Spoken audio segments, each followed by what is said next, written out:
আসসালামু আলাইকুম রহমতুল্লাহ।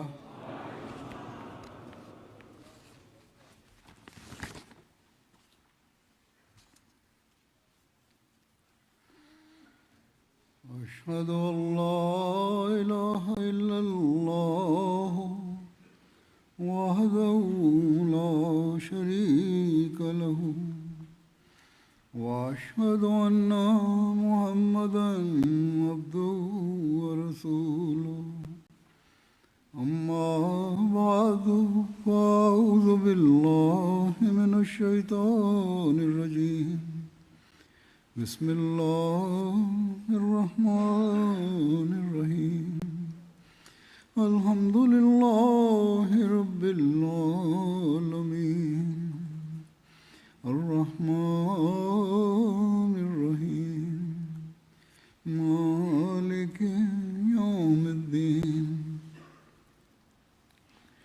إياك نعبد وإياك نستعين اهدنا الصراط المستقيم صراط الذين أنعمت عليهم غير المغضوب عليهم ولا الضالين।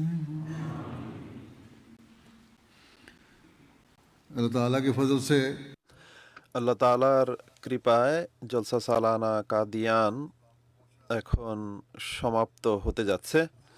হযরত মসিহে মাউদ আলাইহিসসালাতু ওয়াসসালাম এই জলসা সম্পর্কে বলেছেন যে এটি সেই বিষয় যার একান্ত ঐশী সাক্ষ্যের উপর যার ভিত্তি, তাই সাধারণ জলসার ন্যায় এটি মোটেই নয়। এই জলসার মৌলিক ভিত্তি আল্লাহ তাআলা নিজ হাতে রেখেছেন আর এর জন্য জাতিসমূহকে প্রস্তুত করেছেন যারা অনতিবিলম্বে এতে এসে যোগ দিবে।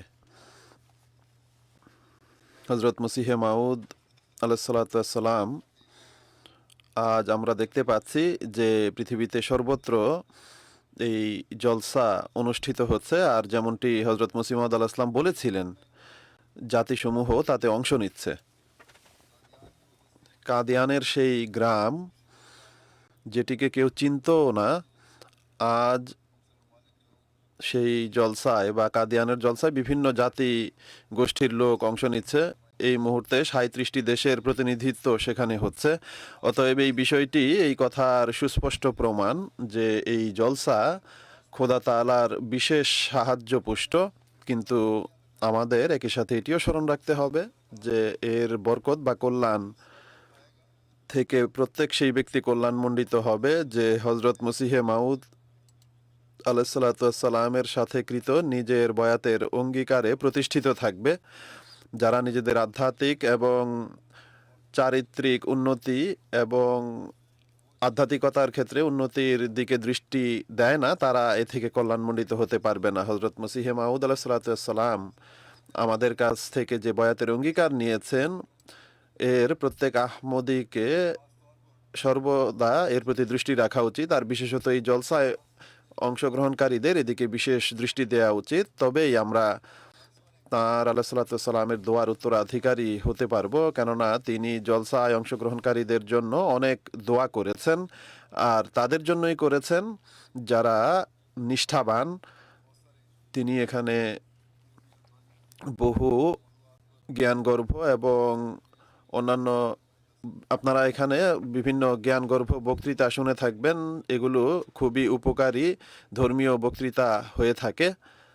বরং এমনটি বলা উচিত, অধিকাংশ নয় বরং সব বক্তৃতাই খুবই উপকারী হয়ে থাকে। কিন্তু এসব বক্তৃতা দ্বারা আপনারা নিজেদের জীবনে তখনই কল্যাণমণ্ডিত হতে পারবেন যখন আপনারা নিজেদের বয়াতের অঙ্গীকারকে নিজেদের দৃষ্টিপটে রাখবেন।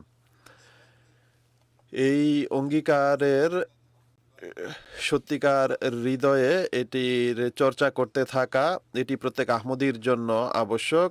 কিছু সময় পর মানুষ ভুলে যায় যে তারা কি কারণে বয়াত করেছিল বা কোন অঙ্গীকার করে বয়াত করেছিল। এটি ভুলে যায় যে আমাদের আহমদী হওয়ার উদ্দেশ্য কি। আমরা যখন এই বিষয়টিকে স্মরণ রাখব এই উদ্দেশ্যকে দৃষ্টিপটে রাখবো, তবেই আমরা এই অঙ্গীকার পূর্ণকারী হতে পারবো, যার জন্য আমরা নিজেদেরকে হজরত মসিহে মাউদ আলাহিসাল্লামের জামাতের অন্তর্ভুক্ত করেছি। তাকে আল্লাহ তাআলা এই যুগে এই জন্য প্রেরণ করেছেন যে যারা ইসলামের শিক্ষাকে ভুলে গেছে এবং আল্লাহ তাআলা থেকে দূরে সরে যাচ্ছে, তাদেরকে পুনরায় খোদা তাআলার নিকটে যেন নিয়ে আসা যায় এবং ইসলামের শিক্ষা সম্পর্কে তাদেরকে অবগত করে তাদেরকে পুনরায় ব্যবহারিকভাবেও সেই মুসলমানে পরিণত করা হয় যা মহানবী সাল্লাল্লাহু আলাইহি ওয়াসাল্লাম বানাতে চেয়েছিলেন। এটি সেই উদ্দেশ্য যার জন্য আল্লাহ তাআলা হযরত সাল্লাল্লাহু আলাইহি ওয়াসাল্লামকে প্রেরণ করেছিলেন, আর তিনি তার সাহাবীদের মাঝে পবিত্র পরিবর্তন সৃষ্টি করে তাদেরকে ব্যবহারিক মুসলমানে পরিণত করেছিলেন। অতএব এটি খুবই গুরুত্বপূর্ণ বিষয়, যেটিকে আমাদের সর্বদা দৃষ্টিপটে রাখতে হবে। বয়াতের অঙ্গীকারে হযরত মসিহে মাউদ আলাইহিসসালাম বহু শর্ত রেখেছেন। এখন আমি সেই শর্তগুলো বিস্তারিত তুলে ধরতে পারবো না, কিন্তু সংক্ষেপে উল্লেখ করতে চাই। সর্বপ্রথম তিনি বলেন যে যারা আমার হাতে বয়াত করবে, এর জন্য মৌলিক বিষয় হলো, অর্থাৎ বয়াতের জন্য মৌলিক বিষয় হলো সে যেন কখনো শিরক না করে যতক্ষণ তার মৃত্যু না হয়, অর্থাৎ আমৃত্যু সে শিরক করবে না। আর শিরক কি? মানুষ মনে করে যে আমরা কখনো কোনো মূর্তি পূজা করিনি, আমরা কারো সামনে সিজদা করিনি, তাই আমরা মুশরিক নই। কিন্তু হজরত মসিহে মাউদ আলাহিসাল্লাম এর যে সংজ্ঞা নির্ধারণ করেছেন সেটিকে আমাদের সর্বদা সামনে রাখতে হবে। তিনি বলেন, তাওহীদ শুধু এই বিষয়ের নাম নয় যে মুখে লা ইলাহা ইল্লাল্লাহ বলবে আর মনে শত শত মূর্তি বা প্রতিমা থাকবে। অতএব যে ব্যক্তি নিজের কোনো কাজ বা চালাকি বা প্রতারণা এবং চেষ্টা প্রচেষ্টাকে খোদার ন্যায় মর্যাদা দেয় বা কোনো মানুষের উপর ভরসা করে বা নিজের আত্মাকে সেই সম্মান দেয় যা খোদা তাআলাকে দেয়া উচিত, এই সমস্ত পরিস্থিতিতে সে খোদা তাআলার দৃষ্টিতে এক প্রতিমা পূজারী। তিনি বলেন যে স্মরণ রেখো, প্রকৃত তৌহিদ যার স্বীকারোক্তি খোদা তাআলা আমাদের কাছে চান এবং যার স্বীকারোক্তির সাথে নাজাত সংযুক্ত, তাহলে এই যে খোদা তাআলা নিজ সত্তায় সমস্ত বিষয়াদি থেকে, তা মূর্তি হোক বা প্রতিমা হোক বা মানুষ হোক বা সূর্য হোক বা চন্দ্র হোক, অথবা নিজের আত্মাই হোক বা নিজের চেষ্টা প্রচেষ্টা হোক বা প্রতারণা আর চালাকি হোক, এগুলো থেকে পবিত্র মনে করতে হবে এবং তাকে ছাড়া অন্য কাউকে ক্ষমতাবান মনে না করা, অর্থাৎ তিনি ছাড়া আর কেউ সর্বক্ষমতার অধিকারী নয়। অর্থাৎ যে কোনো কাজ করা, সেটির উত্তম ফলাফল বের করা, এই ক্ষমতা শুধুমাত্র আল্লাহ তাআলার রয়েছে। তাই আমি তার সামনেই বিনত হব।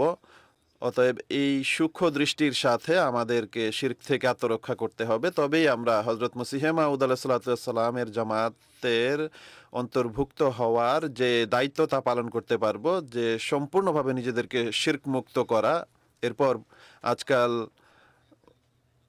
বহু মন্দ বিষয়াদি সমাজে দেখা যায়, এগুলো থেকে আত্মরক্ষার জন্য তিনি আলাইহিস সালাম বলেন যে যে আমার হাতে বয়াত করে সে যেন এই বিষয়ের অঙ্গীকার করে যে কখনো মিথ্যা বলবে না এবং জিনার কাছেও যাবে না, ব্যভিচারের কাছেও যাবে না। এখন ব্যভিচার দৃষ্টিরও রয়েছে বা ধ্যান ধারণার রয়েছে। আজকাল মিডিয়ার বিভিন্ন নতুন নতুন প্রযুক্তি এর মাধ্যমে যে নতুন নতুন বিষয় আমাদের সামনে উপস্থাপন করা হয়, তাতে এমন সব বিষয়াদিও রয়েছে যেগুলো ব্যবহারিকভাবে না হলেও কমপক্ষে জিনার ধ্যান ধারণা অবশ্যই সৃষ্টি করে। এতে অনেক মানুষ আমাকে লিখেও থাকে এই বিষয়ে। অতএব তিনি বলেন যে এ থেকেও আত্মরক্ষা করতে হবে। সমস্ত কামলোলুপ দৃষ্টি, প্রত্যেক পাপ ও অবাধ্যতা, জুলুম ও খেয়ানত এবং অশান্তি ও বিদ্রোহের সকল পথ হতে দূরে থাকতে হবে। নিজের আত্মার উত্তেজনায় যতই প্রবল হোক না কেন তার শিকারে পরিণত হওয়া যাবে না।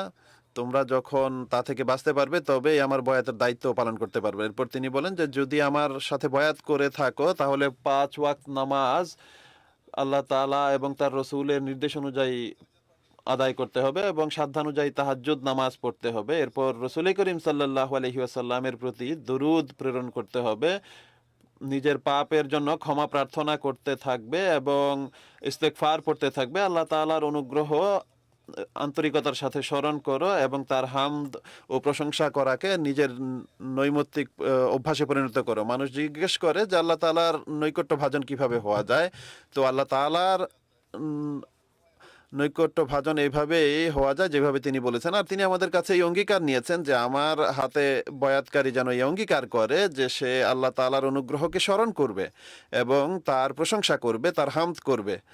যখন তোমরা এই হামদ বা প্রশংসা করবে এবং তার অনুগ্রহকে স্মরণ করবে, তবেই আল্লাহ তাআলার নৈকট্য আপনা আপনি অর্জিত হতে থাকবে। অতএব এটি সেই মৌলিক বিষয় যা আমাদের স্মরণ রাখতে হবে। এরপর তিনি বলেন, যদি আমার হাতে বয়াত করে থাকো তাহলে এটিও স্মরণ রেখো যে আল্লাহ তাআলার সৃষ্টিকে সাধারণভাবে এবং মুসলমানদের বিশেষভাবে নিজেদের আত্মার উত্তেজনার কারণে কোনো রকম অবৈধ কষ্ট দেয়া যাবে না, মুখেও নয়, হাতেও নয় এবং অন্য কোনো ভাবেও নয়। এরপর তিনি আরও বলেন যে যদি তোমরা আমার হাতে বয়াত করে থাকো আর আমার সাথে সম্পৃক্ত হয়ে থাকো তাহলে স্মরণ রেখো যে সমস্ত অবস্থায় যে কোনো কষ্টের অবস্থা হোক বা সুখের অবস্থা হোক, কাঠিন্যের পরিস্থিতি হোক বা স্বাচ্ছন্দ্য হোক, কোনো কল্যাণ স্বাচ্ছন্দ্য লাভ হোক বা না হোক, সমস্ত অবস্থায় খোদা তাআলার সাথে বিশ্বস্ততা রক্ষা করতে হবে এবং তার প্রতি সন্তুষ্ট থাকতে হবে, তার ইচ্ছাতেই সন্তুষ্ট থাকতে হবে। এই কথার উপরে আমরা বয়াত করি আর আল্লাহ তাআলার কৃপায় হাজার হাজার লক্ষ লক্ষ মানুষ জামাতে অন্তর্ভুক্ত হচ্ছে।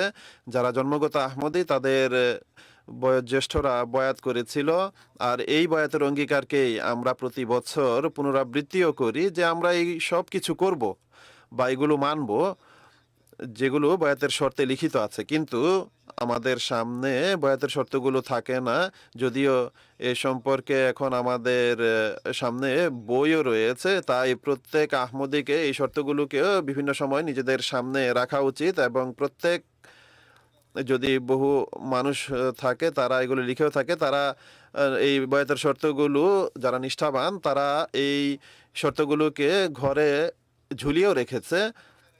তো আমরা যদি এটি করি তাহলে এ থেকে আমরা জানতে পারবো যে বয়াতের শর্তগুলো কি, এগুলো আমাদের দৃষ্টিপটে থাকবে। আর যখন আমরা একই সাথে এগুলো পাঠ করব তখন নিজেদের সংশোধনের চেষ্টাও একই সাথে হতে থাকবে আর এটি জানা যাবে যে কিভাবে আমাকে এক প্রকৃত আহমদী হতে হবে এবং কিভাবে নিজের বয়াতের অঙ্গীকার পালন করতে হবে।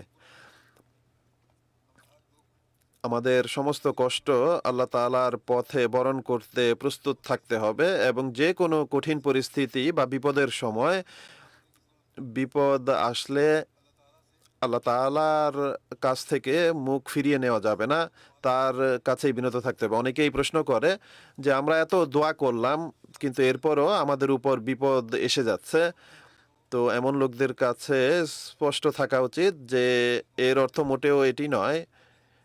এর অর্থ হলো আমাদের দোয়ায় ঘাটতি রয়েছে অথবা আল্লাহ তাআলা আমাদের আরো পরীক্ষা করতে চান। তাই আল্লাহ তাআলা ছাড়া আমাদের আর কোনো স্থান নেই যেখানে আমরা যেতে পারি। তাই আল্লাহ তাআলার প্রতি বিনত হতে হবে এবং তার প্রতি ঝুঁকতে হবে। আর যখন আমরা তার সামনে এইভাবে ঝুঁকতে থাকব, বিনত হতে থাকবো এবং স্থায়ীভাবে তার ইবাদতের যে দায়িত্ব তা পালন করতে থাকবো, তখন আল্লাহ তাআলা তার কৃপা দৃষ্টিও দিবেন। এরপর আমরা এই অঙ্গীকারও করেছি যে বিভিন্ন সামাজিক কদাচার যেগুলো রয়েছে সেগুলো পরিহার করব আর কোরআন শরীফের যেই অনুশাসন রয়েছে পরিপূর্ণরূপে সেগুলোকে শিরোধার্য করব এবং সেগুলোর উপর আমরা আমল করব। এখন যদি আমরা আত্মপর্যালোচনা করি তাহলে আমরা নিজেরাই বুঝতে পারবো যে কতটা আমরা এই বিষয়ের উপর আমল করছি। আমরা কি আল্লাহ ও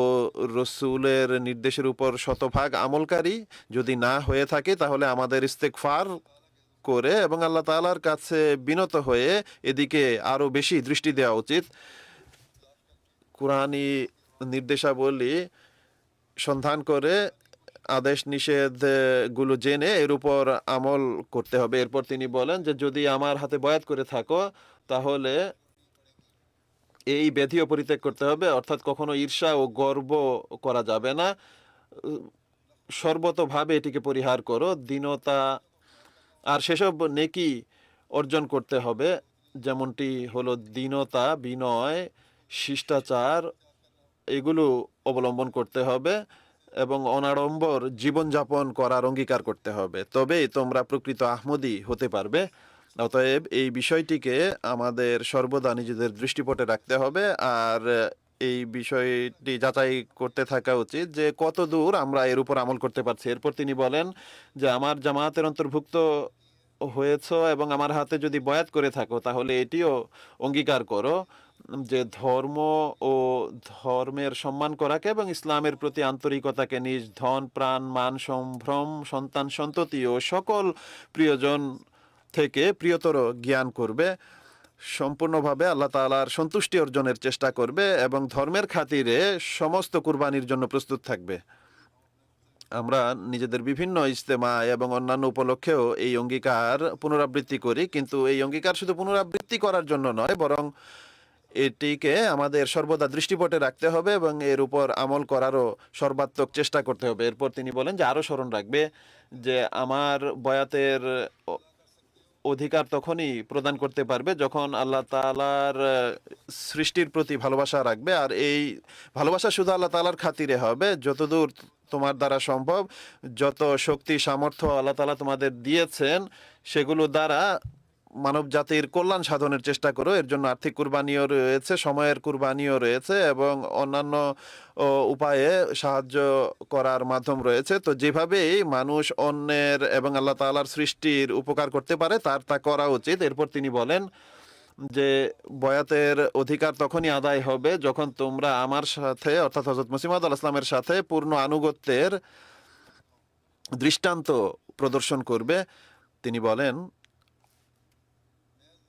শুধুমাত্র আল্লাহ তাআলার সন্তুষ্টির খাতিরে এই অঙ্গীকার করো যে তার সমস্ত মারুফ নির্দেশাবলীর উপর আমল করবে। শরীয়তের যে সকল বিষয় তিনি আমাদের অবহিত করেছেন, ধর্মের যে সকল বিষয় অবহিত করেছেন, ধর্মের যে সকল নির্দেশাবলী অবগত করেছেন, যেগুলো আল্লাহ তাআলা তার কাছে প্রকাশ করেছেন এবং তিনি আমাদের জানিয়েছেন, বা যা হযরত মুহাম্মদ মুস্তাফা সাল্লাল্লাহু আলাইহি ওয়াসাল্লাম এবং পবিত্র কোরআনে নির্দেশ এসেছে এবং যার শিক্ষা হযরত মসিহ মাউদ আলাইহিস সালাম দিয়ে গেছেন বা দিয়ে এসেছেন, এই অঙ্গীকার করো যে আমৃত্যু তার উপর আমল করার পূর্ণ চেষ্টা করবে। হযরত মসিহ মাউদ আলাইহিস সালাম, যেমনটি আমি পূর্বেও বলেছি, এই পৃথিবীতে এই জন্য এসেছেন যে ইসলামের শিক্ষার উপর যেই যুগ এবং মন্দ প্রকৃতির মানুষের কারণে এক ধরনের ময়লা যা পড়ে গিয়েছিল সেটিকে পরিষ্কার করে এবং পরিচ্ছন্ন করে আরো সুন্দরভাবে পৃথিবীর সামনে উপস্থাপন করা। আর প্রকৃত ধর্ম যা মহানবী সাল্লাল্লাহু আলাইহি ওয়াসাল্লাম নিয়ে এসেছিলেন সেটিকে মানুষের সামনে উপস্থাপন করে তার উপর আমল করানোর যেন চেষ্টা করা যায়, আর এর জন্য একটি জামাত প্রস্তুত করা। অতএব এগুলো হলো সেই উদ্দেশ্য যার জন্য তিনি আলাইহিস সালাতু ওয়াস সালাম আগমন করেছেন। তিনি বলেন যে যখন তোমাদের অবস্থা এরূপ হবে যে সর্বাত্মকভাবে আমার আনুগত্য করবে এবং কোনো জাগতিক সম্পর্ক, আত্মীয়তা বা কোনো ধরনের সেবক সুলভ অবস্থা এই সম্পর্কের ক্ষেত্রে প্রতিবন্ধক হবে না, তবেই তোমরা বয়াতের যে দায়িত্ব তা পালন করতে পারবে। অতএব এটি খুবই গুরুত্বপূর্ণ বিষয় যা আমাদের সর্বদা স্মরণ রাখা উচিত। যদি এমনটি হয় তবেই আমরা বলতে পারবো যে আমরা হযরত মসিহ মাউদ আলাইহিস সালাতু ওয়াস সালামের বয়াতের দায়িত্ব পালন করেছি এবং এর জন্য চেষ্টা করছি। এই উদ্দেশ্যেই আজ আমরা এই জলসাতেও এসেছি, কেননা তিনি যেমনটি উদ্দেশ্যাবলীর ক্ষেত্রে এটি বলেছেন যে এটি হলো ধর্মীয় জলসা এবং আল্লাহ তাআলার বিশেষ সাহায্য পুষ্ট জলসা, যেন আল্লাহ তাআলা আমাদেরকে খোদাওয়ালা আল্লাহওয়ালা মানুষে পরিণত করতে পারেন। এখন আমাদের প্রত্যেকের আত্মপর্যালোচনা করা উচিত যে সে নিজে কতটুকু এই বিষয়াবলীর উপর আমল করছে। আজ এমটি এর মাধ্যমে তারাও জলসায় অংশগ্রহণ করছে যারা কাদিয়ানে উপস্থিত নেই। অন্যান্য দেশে যেখানে জলসা হচ্ছে সেখানে উপস্থিত, এখন আমাদের সামনেও হাজার হাজার মানুষ বসে আছে। এসব দেশের স্থানীয় আহমদিরাও এই শর্তগুলোর উপরই বয়াত করেছে, তাই তাদেরও এই বিষয়গুলোকে সর্বদা দৃষ্টিপটে রাখা উচিত। আমরা দেখি যে জলসায় যেমনটি হজরত আকদাস মসিহে মাউদ আলাইহিসসালাম বলেছিলেন, বিভিন্ন জাতি অংশগ্রহণ করছে। এখন বিভিন্ন স্থানে বসা লোকদের আমরা দেখতে পাচ্ছি যারা বিভিন্ন জাতির সাথে সম্পর্ক রাখে, কিন্তু প্রত্যেকের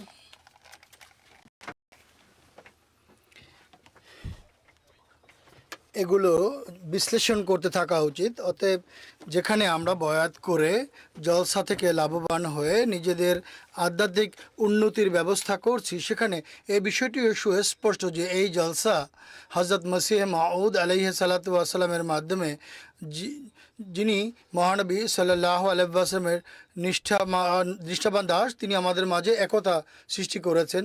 বিশ্বের সকল আহমদী যারা এখন আমার এই কথা বা বক্তব্য শুনছেন, তাদের সদা স্মরণ রাখতে হবে যে আমরা আমাদের আধ্যাত্মিক উন্নতি এবং বয়াতের অঙ্গীকার পালনের জন্য সব ধরনের বা সর্বাত্মক চেষ্টা করতে হবে এবং এই বিষয়গুলোকে দৃষ্টিপটে রাখতে হবে এবং সাধ্যমতো চেষ্টা করতে হবে এবং এগুলো থেকে কখনো দূরে সরে যাবেন না। হজরত মসিহ মাউদ আলাইহিস সালাতু ওয়াস সালাম জামাতের উন্নতি এবং উন্নতির জন্য এবং নিজের সদস্যদের এই মাঝে এই চেতনা সৃষ্টি করার জন্য যে বয়াত করার পর কিভাবে এবং কোন বিষয়ের প্রতি তোমাদের মনোযোগ দিতে হবে, কিভাবে আত্মসংশোধন করতে হবে, কোন কথার প্রতি মনোযোগ দিতে হবে, বিভিন্ন সময় তিনি উপদেশ দিয়েছেন। এজন্য তিনি মূল কথা এটিই বলেছেন যে নিজেদের মাঝে তাকওয়া সৃষ্টি করো। আল্লাহ তাআলাও শুরুতে একথাই বলেছিলেন যে যারা মুত্তাকি তারাই উপদেশ গ্রহণ করতে সক্ষম। অতএব তাকওয়া সৃষ্টি করো, খোদাভীতি সৃষ্টি করো নিজেদের মাঝে, তবেই তোমরা শিরক থেকে মুক্ত হতে পারবে, তবেই তোমরা আল্লাহর ইবাদত সঠিকভাবে করতে পারবে, তবেই তোমরা আল্লাহ তাআলার প্রাপ্য অধিকারও প্রদান করতে পারবে, আল্লাহর বান্দাদের প্রাপ্য দিতে পারবে। অতএব এই বিষয়গুলো দৃষ্টিতে রাখতে হবে। হযরত আকদাস মসিহ মাউদ আলাইহিস সালাতু ওয়াস সালাম এক স্থানে বলেন, যতক্ষণ পর্যন্ত আমল না করা হবে তখন শুধু মুখের কথায় খই ফুটবে না, মুখের কথায় কাজ আসবে না। যদি তোমরা ইসলামের সেবা করতে চাও, যদি তোমরা তোমাদের বয়াতের প্রাপ্য অধিকার প্রদান করতে চাও, তাহলে প্রথমে তাকওয়া এবং পবিত্রতা অর্জন করতে হবে। যখন তোমরা এটি করবে তবেই তোমরা খোদা তাআলার আশ্রয়ে আসবে, তার নিরাপদ দুর্গে প্রবেশ করবে, তার এমন নিরাপদ দুর্গে প্রবেশ করবে যেখানে কেউ তোমাদের কোনো ক্ষতি করতে পারবে না। লোকদের মাঝেই অভিযোগ দেখা দেয় যে আমাদের দোয়া গৃহীত হয়নি, আমরা এই দোয়া করেছিলাম, ওই দোয়া করেছিলাম। আমাদের প্রথমে আত্মজিজ্ঞাসা করা উচিত যে আমরা কি আল্লাহ তাআলার নৈকট্য অর্জনের জন্য দোয়া করেছি? আমরা কি নিজেদের মাঝে সেই খোদাভীতি সৃষ্টি করেছি? খোদা তাআলা যা করার জন্য আমাদের আদেশ দিয়েছেন, যদি না করে থাকি তাহলে আমাদের অভিযোগ অনুযোগ মূল্যহীন। তিনি আলাইহিস সালাম উপদেশ দিতে গিয়ে বলেছেন, দেখো মুসলমানদের বাহ্যিক শক্তি কতটা কমে গেছে। বিভিন্ন জাতি তাদেরকে তুচ্ছ তাচ্ছিল্যের দৃষ্টিতে দেখে এবং আজকাল এই অবস্থা আরও অনেক বেড়ে গেছে। বিশেষভাবে অমুসলমান বিশ্বে, পাশ্চাত্য জগতে এই বিষয়গুলো অনেক দ্রুত বৃদ্ধি পাচ্ছে। তিনি বলেন, যদি তোমাদের আভ্যন্তরীণ এবং হৃদয়ের শক্তি দুর্বল হয়ে যায়, শোচনীয় হয়, তাহলে তোমরা নিজেদের ধ্বংস অনিবার্য মনে করো। আল্লাহ তাআলার সঙ্গে যদি তোমাদের সম্পর্ক না থাকে, আধ্যাত্মিকতা যদি শেষ হয়ে যায়, তাহলে জগৎ তো তোমাদেরকে এমনি ঘৃণা করছে, আর আল্লাহ তাআলার হাতে আবার ধরা না পড়ে যাও কোথাও। তিনি বলেন, তোমরা তোমাদের হৃদয়কে এমনভাবে পবিত্র করো যে তোমরা সেখানে যেন পবিত্র শক্তি সৃষ্টি হয়। যদি তোমরা মোকাবেলা করতে চাও, যে জাতি তুচ্ছ তাচ্ছিল্যের দৃষ্টিতে তোমাদের দেখছে, তাদের এই ঘৃণা এবং তুচ্ছ তাচ্ছিল্যকে দূর করতে চাও, তাহলে নিজেদের অবস্থাকে উন্নত করতে হবে, নিজেদের আত্মাকে পবিত্র করতে হবে। যখন তোমরা এমনটি করতে সক্ষম হবে, তবেই আল্লাহ তাআলার সাহায্য তোমাদের সঙ্গে থাকবে। তিনি আলাইহিস সালাম বলেন, এতটুকু করাই যথেষ্ট নয় যে আমরা বয়াতের অঙ্গীকার করেছি বা আমরা বলে দেই যে আমরা মুসলমান। এক ব্যক্তি বলে যে আলহামদুলিল্লাহ, ইসলাম সত্য ধর্ম আর আমি মুসলমান। তিনি আলাইহিস সালাম বলেন, আসল বিষয় হচ্ছে তাকওয়া, খোদাভীতি আর পবিত্রতা। তিনি বলেন, যদি তোমরা সত্যিকার যত্তিকর তাকওয়া এবং পবিত্রতার পথ অবলম্বন করো, তাহলে আমি তোমাদের সুসংবাদ দিচ্ছি যে তোমরা সীমান্তে দাঁড়িয়ে আছো, কেউ তোমাদের উপর বিজয় লাভ করতে পারবে না। তোমরা এমন সীমান্তের নিরাপত্তা ব্যবস্থা করেছো, তোমরা তোমাদের সীমান্তের এমনভাবে নিরাপত্তা বিধান করেছো যে কোনো আক্রমণকারী তোমাদের উপর সফল হতে পারবে না। অতএব এই বিষয়গুলো আমাদের সদা মনে রাখতে হবে। এরপর আরেক স্থানে তিনি আলাইহিস সালাম বলেন, তাকওয়া এমন এক বিষয়, তাকওয়া এমন এক জিনিস যাকে শরীয়তের সারাংশ বলা যেতে পারে। যদি শরীয়তকে সার কথায় বলতে হয় তাহলে শরীয়তের মগজ বা মূল হচ্ছে তাকওয়া। অতএব এটি এমন এক মৌলিক বিষয় যা সদা আমাদের মনে রাখতে হবে। যদি আমাদের মাঝে তাকওয়া থাকে তবেই আমরা দাবি করতে পারবো যে আমাদের মুসলমান হওয়া বা আমাদের আহমদি মুসলমান হওয়া আমাদের জন্য কল্যাণকর হতে পারে, নতুবা কোনো কাজে আসবে না। এখন তাকওয়ার ধাপ বা পর্যায় বা তাকওয়ার সোপান সম্পর্কে তিনি বলেছেন, এগুলো অনেক। তাকওয়ার যে ধাপ এগুলো অনেক, কিন্তু যদি একজন সত্য সন্ধানী হিসেবে তোমরা প্রাথমিক পর্যায় বা সোপানগুলো নিষ্ঠার সাথে অতিক্রম করতে চাও, তাহলে সেই সাধুতা এবং তাকওয়ার কারণে তোমরা উন্নত তাকওয়ার মান অবলম্বন করতে পারবে, যা হচ্ছে মূল জিনিস। যদি তোমরা এটি সৃষ্টি করতে পারো তাহলে তোমরা অন্যান্য জিনিসও পাবে, আর আল্লাহ তাআলার সঙ্গে তোমাদের সম্পর্ক নিবিড় হবে। আল্লাহ তাআলা বলেন, ইন্নামা তাকাব্বালুল্লাহু মিনাল মুত্তাকিন ফাতাকাব্বালুল্লাহু মিনাল মুত্তাকিন। আল্লাহ তাআলা মুত্তাকিদের দোয়া গ্রহণ করেন, মুত্তাকিদের প্রার্থনা শুনেন। অর্থাৎ এটি তার খোদার প্রতিশ্রুতি, আর তার প্রতিশ্রুতি ভঙ্গ হয় না, তিনি প্রতিশ্রুতির ব্যত্যয় করেন না। যেমনটি আল্লাহ তাআলা স্বয়ং বলেছেন, ইন্নাল্লাহা লা ইউখলিফুল মিআদ। অতএব যে অবস্থায় তাকওয়ার শর্ত দোয়া গৃহীত হওয়ার জন্য একটি নির্ধারিত শর্ত, কেউ একে অস্বীকার করতে পারে না। আর একজন মানুষ গাফেল এবং উদাসীন হয়ে যদি দোয়া গৃহীত হওয়ার অবস্থায় হতে চায় তাহলে তার কি আমল করা উচিত নয়? তাকওয়া না অবলম্বন করে যদি চায় যে দোয়া কবুল হোক, এটা হবে না। তিনি বলেন যে যদি আল্লাহ তাআলা তাকওয়াকে শর্ত হিসেবে নিরূপণ করেন এবং এটি যদি এই মৌলিক শর্ত যদি তোমাদের মাঝে না থাকে আর তোমরা যদি নিষ্ঠার সাথে এর উপর আমল না করো, যার উপরে আমল করার তোমরা তৌফিক লাভ করতে পারতে, যদি তোমাদের মাঝে তাকওয়া থাকে আর যেসব শর্ত বয়াতের শর্তাবলী তিনি নির্ধারণ করেছেন, যদি সেগুলো তোমাদের মাঝে না থাকে তাহলে এমন ব্যক্তিকে আমরা নির্বোধ বা আহাম্মক বলবো, কেননা তাকওয়া হচ্ছে মূল শর্ত।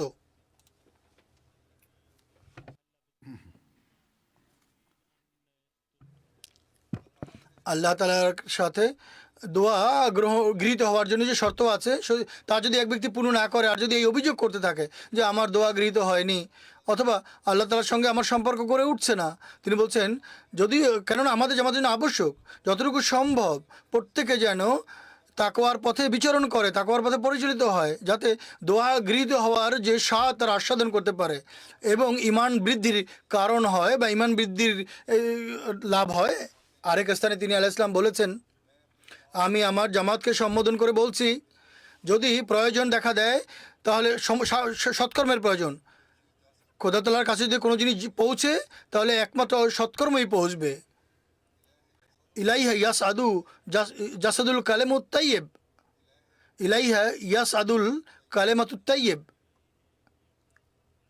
অর্থাৎ তার দিকেই পূর্ণ কথা পূর্ণ বিষয়ে ফিরে যায়, স্বয়ং আল্লাহ তাআলা বলছেন।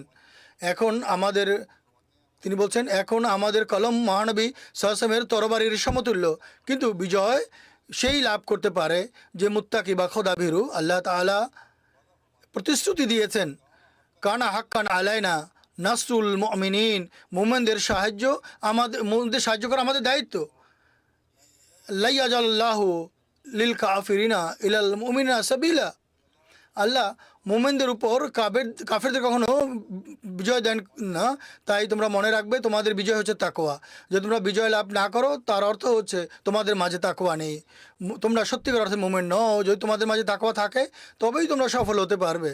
এই যে অনুযোগ যে আমাদের অবস্থা ঠিক নয়, অমুক জায়গায় সংকীর্ণতা রয়েছে, তিনি বলছেন স্মরণ রাখবে এই সংকীর্ণতা দূর করার জন্য নিজেদের মাঝে যেন আমরা তাকওয়া সৃষ্টি করি আর আল্লাহ তাআলার সঙ্গে এক বিশেষ সম্পর্ক গড়ে তুলি, আর গভীর দৃষ্টির সঙ্গে এটি দেখি যে আমাদের কোনো কাজ, কোনো কর্ম, কোনো চিন্তা চেতনা, কোনো ধরনের শিরক সমৃদ্ধ যেন না হয়, শিরক ভিত্তিক না হয়, এবং কোনো গুপ্ত শিরক যেন আমাদের মাঝে না থাকে। অতএব এটি অত্যন্ত গুরুত্বপূর্ণ কথা, এবং যার উপদেশ তিনি আমাদেরকে বারবার দিয়েছেন, এদিকে আমাদের সদা মনোযোগ নিবদ্ধ করতে থাকা উচিত। একইভাবে বয়াত করা সম্পর্কে তিনি আলাইহিস সালাম বলেছেন, শুধুমাত্র বয়াত করাই যথেষ্ট নয়, বরং তাকওয়া সৃষ্টি করা আবশ্যক। তিনি আলাইহিস সালাম বলেন, যদি আমরা শুধু বলি সর্বস্ব কথা বলি, তাহলে তিনি বলছেন শরণাগত কোনো কাজে আসবে না। বিজয়ের জন্য আবশ্যক হচ্ছে তাকওয়া অবলম্বন। বিজয়ের জন্য আবশ্যক হচ্ছে তাকওয়া। যদি তোমরা বিজয় লাভ করতে চাও, সফলতা চাও, তাহলে মুত্তাকি হও। তিনি মনোযোগ আকর্ষণ করেছেন যে আসল বিষয় বা প্রয়োজনীয় বিষয় হচ্ছে আমরা যেন আমাদের নৈতিক চরিত্র এবং কর্মে সংশোধন করি, তাকওয়া অবলম্বন করি, যাতে খোদা তাআলার সাহায্য এবং ভালোবাসার কল্যাণ আমরা লাভ করতে পারি। এরপর খোদা তাআলার সাহায্য সম্পর্কে আমাদের দায়িত্ব, আমাদের মধ্যে প্রত্যেকে যা করতে পারে তার জন্য আবশ্যক, সেজন্য সেই আক্রমণের উত্তর প্রদানে যেন আলস্য না দেখায় যারা ইসলামের উপর আক্রমণ করে থাকে। কিন্তু সদা মনে রাখবেন, এতে নিজেদের মহত্ব নেই বা বড়ত্ব নেই। এখানে যারা তবলিগ করেন তাদেরকেও আমি উপদেশ দিচ্ছি, পূর্বেও খুতবায় আমি উল্লেখ করেছিলাম, যারা নিজেদের বড়ত্ব বর্ণনা করতে চায়, তিনি আলাইহিস সালাম বলেছেন, উত্তর দেওয়ার সময় যদি এই নিয়ত থাকে যে খোদা তাআলার প্রতাপ প্রকাশিত হোক, যেখানে বিরুদ্ধবাদীদের মোকাবেলায় কোনো দলিল বা প্রমাণ দিবে বা উত্তর দিতে হয়, সেখানে আসল উদ্দেশ্য এটি হওয়া উচিত যেন খোদা তাআলার প্রতাপ যেন প্রকাশ পায়। এরপর তিনি ইসলাম বলেন যে দেখো, তাকওয়া অবলম্বন করো যেন তোমরা সেই বয়াতের দায়িত্ব পালনকারী হতে পারো যা আমার আবির্ভাবের উদ্দেশ্য বা লক্ষ্য। এগুলো পূর্ণকারী হও, সম্পাদনকারী হও, সেসব লক্ষ্য উদ্দেশ্য পূর্ণকারী হও, বয়াতের দায়িত্ব পালনকারী হও। তিনি বলেন, নামাজে বিনয় অবলম্বন করো, তাহাজ্জুদের অভ্যাস গড়ে তোলো, আর তাহাজ্জুদে কেঁদে কেঁদে দোয়া করো, কেননা খোদা তাআলা যারা কান্নাকাটি করে, আহাজারি করে এবং তাকওয়া অবলম্বনকারীদেরকে কখনো বিনষ্ট করেন না। তিনি আলাইহিস সালাম বলেন, জামাত যদি মুত্তাকি হয়ে যায় আর নামাজে বিনয় এবং নম্রতা অবলম্বন করে, কান্নাকাটি করে, আহাজারি করে, তাহলে এই সফলতা লাভ করবে। এখানে আমার সঙ্গে অনেকে দেখা করে এবং অনেক বাইরে থেকে আসে, পাকিস্তান থেকে অনেকে আসে এবং তারা বলে আমরা অনেক দোয়া করেছি এবং অনেক দোয়া করি। আমি তাদেরকে কথাই বলি, তাদের অনেকে কথাই বলি যে নিঃসন্দেহে আপনারা দোয়া করে থাকবেন, কিন্তু এখনও সেই মানে আপনারা উপনীত হতে পারেননি যে মানে উপনীত হওয়া উচিত, সেই মান উন্নত করা প্রয়োজন। একইভাবে বিশ্বের অন্য অন্য স্থানেও আমরা যদি আল্লাহ তাআলার কৃপারাজি অর্জন করতে চাই, তাহলে আমাদের মান আরও সমুন্নত করতে হবে। তিনি আলাইহিস সালাম বলেন, জামাতকে মুত্তাকি হতে হবে, এজন্য নামাজে বিনয় অবলম্বন করো, আহাজারি করো, কান্নাকাটি করো। যারা তারা লিখেছেন এবং বর্ণনাকারীরা বর্ণনা করেন যে একদিন অত্যন্ত বেদনার সাথে তিনি আলাইহিস সালাম বলেছেন, তোমাদের মাঝে সংশোধন করো, তাকওয়া সৃষ্টি করো, এমন যেন না হয় যে তোমরা আমার উন্নতির পথে অন্তরায় হও। এর মধ্যে অত্যন্ত বেদনা রয়েছে। যদি তোমরা আমার হাতে বয়াত করে থাকো, তাহলে নিজেদের সংশোধন করো আর আল্লাহ তাআলার সঙ্গে সম্পর্ক নিবিড় করার এক বেদনা নিজেদের মাঝে সৃষ্টি করো। আর আল্লাহ তাআলা যেসব বিষয় তোমাদের কাছে চান, সেগুলো নিজেদের মাঝে সৃষ্টি করার বেদনা সৃষ্টি করো। এমন যেন না হয় তোমরা আমার উদ্দেশ্য এবং মিশনের পথে প্রতিবন্ধক হও। তিনি বলেন, এগুলো লাভ করার জন্য ইস্তেগফার আবশ্যক।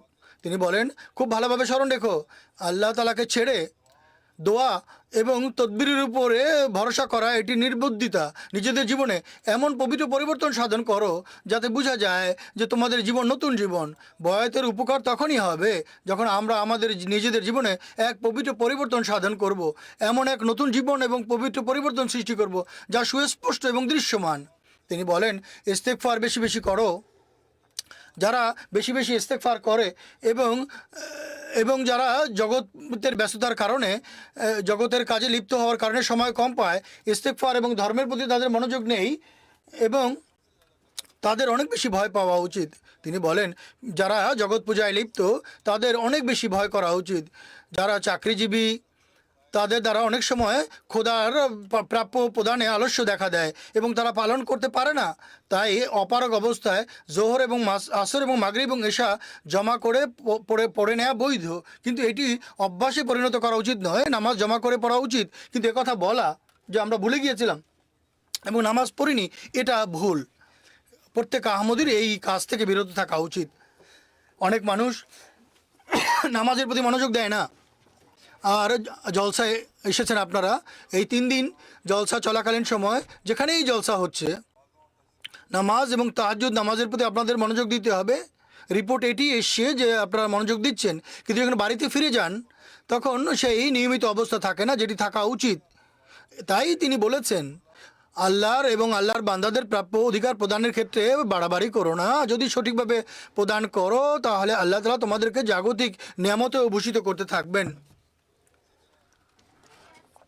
একইভাবে হযরত মসিহ মাউদ আলাইহিসসালাম তার জামাতকে উপদেশ দিতে গিয়ে আরেক স্থানে বলেছেন, আল্লাহ তাআলা কারো উপর ভ্রুক্ষেপ করেন না, শুধুমাত্র পুণ্যবানদের ছাড়া। যদি পুণ্যবান হয় তাহলে খোদা তাআলা তাদের প্রতি ভ্রুক্ষেপ করেন, তাদের আবেগ অনুভূতির প্রতি খেয়াল রাখেন, তাদের দোয়া শুনেন। তিনি বলেন, নিজেদের মধ্যে ভ্রাতৃত্ব এবং ভালোবাসার পরিবেশ সৃষ্টি করো এবং মতবিরোধ ছেড়ে দাও। সব ধরনের হাসি ঠাট্টা ও উপহাস থেকে নিজেদের দূরে থাকো। হাসি ঠাট্টা এবং পরিহাস একে অপরকে নিয়ে করো, এগুলিকে তোমরা পরিহার করো। কেননা পরিহাস মানুষের হৃদয়কে সত্য থেকে দূরে সরিয়ে দেয়, কোথাও থেকে অন্য কোথাও নিয়ে যায়। পরস্পর নিজেদেরকে সম্মান করো, প্রত্যেকে নিজেদের আরামের উপরেও নিজের ভাইয়ের আরামকে যেন প্রাধান্য দেয়। আল্লাহ তাআলার সঙ্গে এক সত্যিকার সম্বন্ধ গড়ে তোলো এবং তার আনুগত্যের জোয়াল বরণ করে নাও। এবং তিনি বলেন, আল্লাহ তাআলার গজব অবতীর্ণ হচ্ছে এবং এর থেকে তারাই রক্ষা পাবে যারা সত্যিকার অর্থে নিজেদের গুনাহ থেকে তওবা করে এবং তার নিরাপদ আশ্রয়ে আসে। আজকাল পৃথিবীর যে অবস্থা, এক্ষেত্রে আমাদের অনেক বেশি এর প্রতি মনোযোগ দিতে হবে এবং মাথায় রাখতে হবে যে এই অবস্থা আল্লাহ তাআলার ক্রোধের কারণ হচ্ছে। তাই সত্যিকার অর্থে আমাদেরকে নিজেদের বয়াতের অঙ্গীকার পালন করা প্রয়োজন। তিনি আলাইহিস সালাম বলেন, তোমরা খুব ভালোভাবে স্মরণ রাখবে, যদি আল্লাহ তাআলার আল্লাহ তাআলার আদেশ তোমরা নিজে মেনে নাও এবং তার ধর্মের সাহায্যকারী হয়ে যাও, পরিপূর্ণরূপে চেষ্টা করতে থাকো, তাহলে খোদা তোমাদের সকল প্রতিবন্ধকতা দূর করে দিবেন এবং তোমরা সফল হবে। তোমরা কি দেখোনি যে কৃষক খুব উত্তম চারা লাভ করার জন্য ক্ষেত থেকে আবর্জনা উপড়ে ফেলে দেয় এবং নিজেদের জমিকে খুব সুন্দর করে এবং সুন্দর চারা গাছ দ্বারা সাজিয়ে তোলে এবং এদের সুরক্ষা করে এবং সব ধরনের ক্ষতিকর জিনিস থেকে রক্ষা করে। কিন্তু সেই গাছ এবং চারা যা ফুল দেয় না, ফল দেয় না এবং শুকিয়ে যেতে থাকে এবং পচে যেতে থাকে, মালিক তাদের প্রতি ভ্রুক্ষেপ করে না। কোনো বন্যজন্তু এসে খেয়ে যাক বা কেউ এগুলোকে কেটে চুলায় জ্বালিয়ে দিবে, মালিকের তাতে কিছুই যায় আসে না। অতএব তোমরাও স্মরণ রাখবে, যদি তোমরা খোদা তাআলার সমীপে সত্যিকার বান্দা হও, সত্যবাদী হও, তাহলে কারো বিরোধিতা তোমাদের কোনো কষ্ট দিতে পারবে না। অতএব যদি বয়াত করে থাকো তাহলে নিষ্ঠার সাথে এর দায়িত্ব পালন করতে হবে, তখন বিরোধিতা তোমাদের কোনো কষ্ট দিতে পারবে না।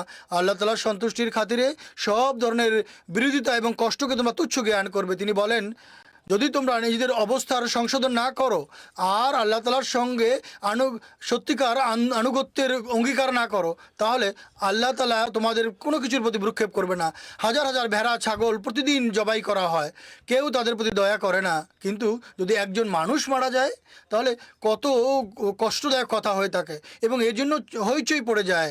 অতএব তোমরা তোমাদের বন্য জন্তুর মতো বেকার করে তুলো না, তাহলে তোমাদের অবস্থাও তদ্রূপই হবে। এরপর তিনি অনেক ভয় দেখিয়েছেন আমাদেরকে।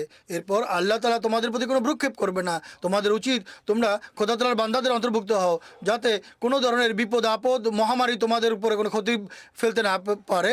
আল্লাহ তাআলা তোমাদের দোয়া গ্রহণ করবেন এবং তোমরা বিপদ আপদ এবং মহামারী থেকে রক্ষা পাবে, নিরাপদ থাকবে।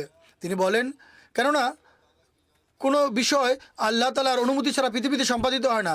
পারস্পরিক ঝগড়া বিবাদ এবং শত্রুতা নিজেদের মাঝ থেকে দূর করে দাও।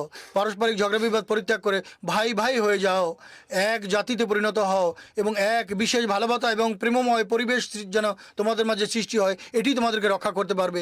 এটি জামাতের একক বৈশিষ্ট্য হওয়া উচিত, এটি জামাতের চিহ্ন হওয়া উচিত। তাই আমাদের প্রত্যেকের এই দৃষ্টিকোণ থেকে আত্মবিশ্লেষণ করতে হবে। তিনি বলেন, নিজেদের মধ্যে থেকে শত্রুতা দূর করো। এটি সেই সময় তোমরা সামান্য বিষয়কে উপেক্ষা করে গুরুত্বপূর্ণ এবং মহান কাজে তোমরা রত হবে। ছোট ছোট বিষয় ছেড়ে দাও, গুরুত্বপূর্ণ বিষয়টি দেখো যে কি মানুষ তোমাদের বিরোধিতা করবে, কিন্তু তোমরা তাদেরকে নম্রতার সাথে বোঝাতে থাকবে এবং তোমরা তোমাদের উত্তেজনাকে কখনো প্রাধান্য দিবে না। এটিও উপদেশ এবং এটি ওসিয়ত হিসেবে মনে রাখবে। কখনো কঠোরতা অবলম্বন করবে না, বরং নম্রতা, ধীরতা এবং নৈতিক চরিত্র প্রদর্শনের মাধ্যমে সবাইকে বুঝাও। অতএব এই বেদনার সাথে এই নসিহত করেছেন। এক জায়গায় অত্যন্ত বেদনার বহিঃপ্রকাশ ঘটা থেকে তিনি আলাইহিস সালাম বলেন, তার একটি ইলহামের উল্লেখ করেছেন। 22 জুন 1899 সনের ইলহাম। অনেকবার খোদা তাআলার পক্ষ থেকে আমার প্রতি ইলহাম হয়েছে, তোমরা মুত্তাকি হয়ে যাও, তাকওয়ার সূক্ষ্ম পথে বিচরণ করো, তখন খোদা তোমাদের সঙ্গে থাকবেন।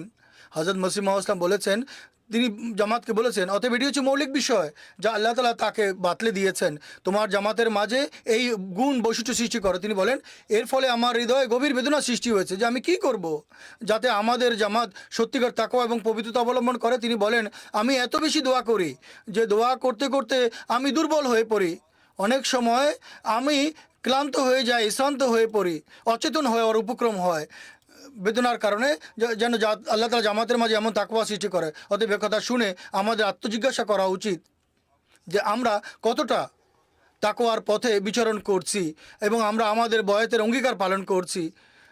যার হাতে আমরা বয়াত করেছি তার নিজের অবস্থা হচ্ছে এমন, আমাদের এই বেদনায় দোয়া করে করে তিনি অচেতন হওয়ার উপক্রম হয়ে যান, তার মাঝে দুর্বলতা দেখা দেয়, আর আমরা আল্লাহ তালার মৌলিক যে আদেশ তা পালন করতেও সচেষ্ট নই পরিপূর্ণরূপে, বা বান্দাদের প্রাপ্য অধিকারও প্রদান করছি না। অতএব এটি অনেক বেশি চিন্তা ভাবনার প্রয়োজন এবং অনেক বেশি ভয়ের জায়গা যে কোথাও আল্লাহ তালা আমাদের উপর থেকে সেই কল্যাণ যেন ছিনিয়ে না নেন যা বয়াত করার পর আমাদের লাভ করা উচিত। তিনি বলেন, যতক্ষণ পর্যন্ত কোনো জামাত খোদা তাআলার দৃষ্টিতে মুত্তাকি না হয়, খোদা তাআলার সাহায্য তাদের সঙ্গে থাকে না। তোমরা নিজেদেরকে মোত্তাকি মনে করলেই চলবে না, আল্লাহ তাআলার দৃষ্টিতে মোত্তাকি হতে হবে। তাই খোদা তাআলার সাহায্য পাওয়ার জন্য মোত্তাকি হওয়া আবশ্যক। তিনি বলেন, তাকওয়া হচ্ছে সারাংশ সকল পবিত্র পবিত্র গ্রন্থাবলীর, তওরাত ও ইনজিলের শিক্ষার সারাংশ। কোরআন শরীফ এক শব্দেই এই পুরো বিষয় প্রকাশ করেছেন। এই তাকওয়া শব্দের মাঝেই আল্লাহ তাআলা সমস্ত বিষয় বর্ণনা করে দিয়েছেন। হুকুকুল ইবাদ এবং হুকুকুল্লাহর,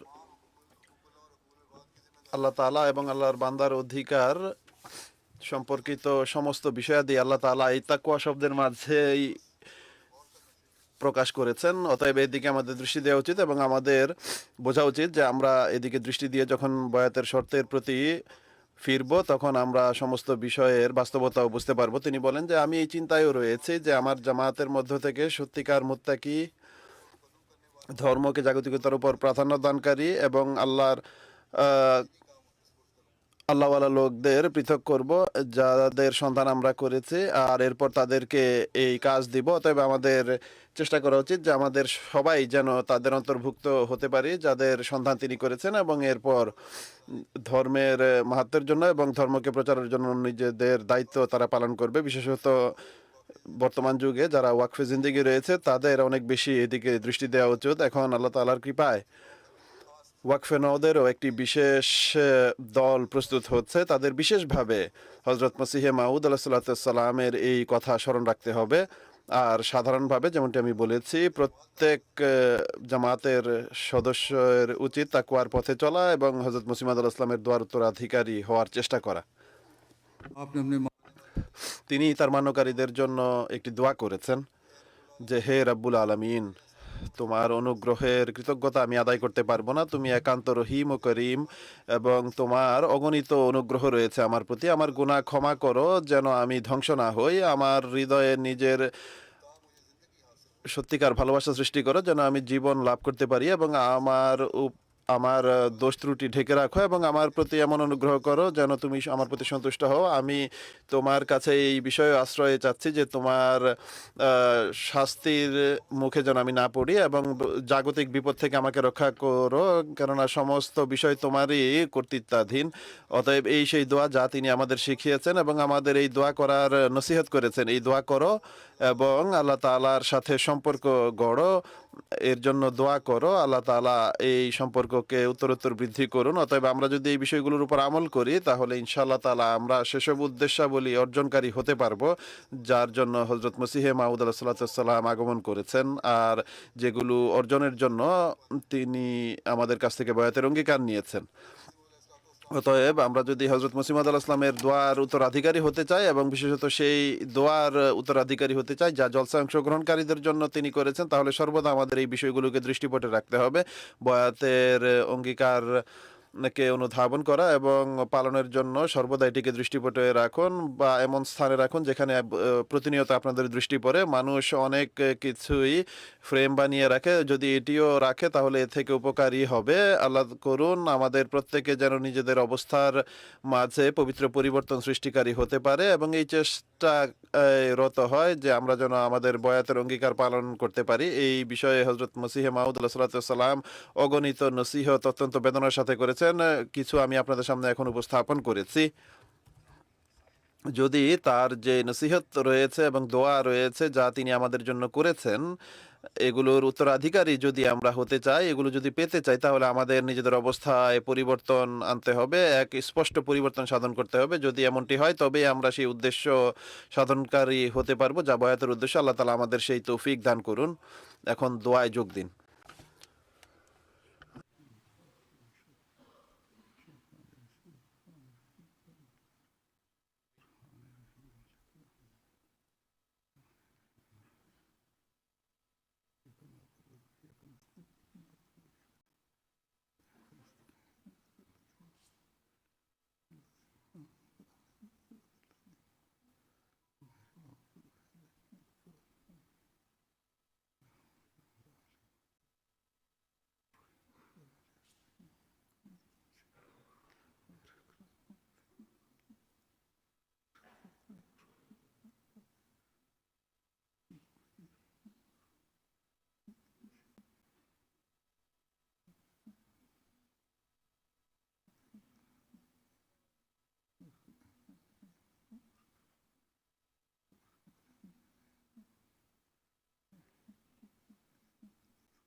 আমিন।